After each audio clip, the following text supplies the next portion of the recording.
Bienvenue pour ce tutoriel d'utilisation du simulateur de raccordement basse tension proposé par Enedis.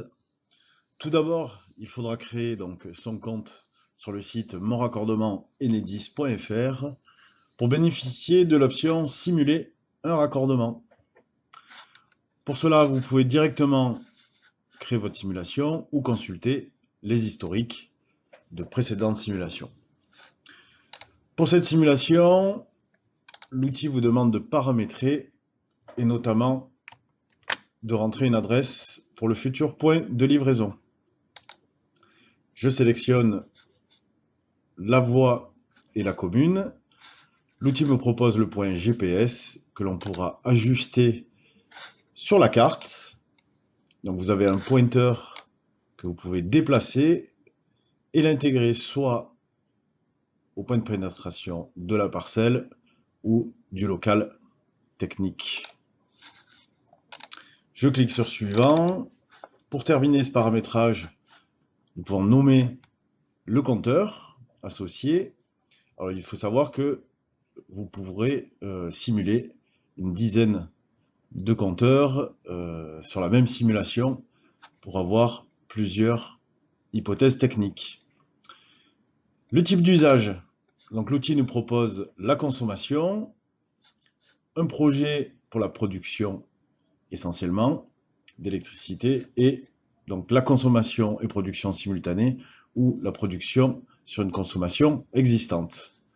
Nous sélectionnons consommation. Je vais pouvoir rentrer une puissance souhaitée pour ce raccordement. Alors il faut savoir que nous sommes ici sur un réseau basse tension. Donc l'application acceptera 250 kVA maximum. Nous allons pouvoir aussi identifier si la parcelle est viabilisée ou non. Donc je vais rester sur non viabilisé et inscrire des commentaires qui détaillent le projet. Je termine le paramétrage. Je peux bien sûr revenir à tout moment pour le modifier. Donc soit sur la carte ou modifier mes données, notamment la puissance. Et je lance le calcul de la simulation.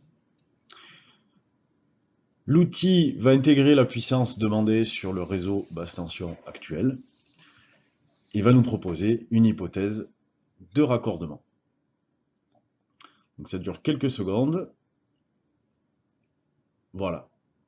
Et là apparaît donc la restitution de cette simulation, où on peut bien sûr rappeler les informations que l'on a intégrées, télécharger sous format PDF. Et nous pouvons constater que cette simulation ou estimation, qui n'est que indicatif, donc il apparaît la puissance renseignée, le point GPS du pointeur qu'on a replacé sur la carte, donc c'est bien une parcelle non viabilisée, l'estimation du coût, très important, donc là il nous propose un coût pour le raccordement, la longueur de la dérivation individuelle pour ce raccordement qui est de 13 mètres, et là la solution finale, donc un raccordement simple. Donc ces travaux nécessitent simplement le branchement au réseau de distribution publique, sans extension. Alors en fonction bien sûr de la disponibilité du réseau et de la puissance demandée, l'outil pourra nous proposer bien sûr donc soit une extension de réseau avec donc des études supplémentaires à demander au moment de votre demande de raccordement.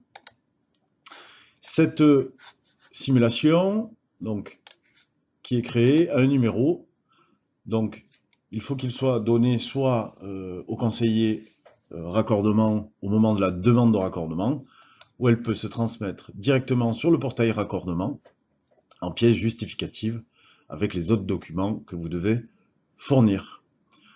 Voilà, je vous souhaite une bonne utilisation.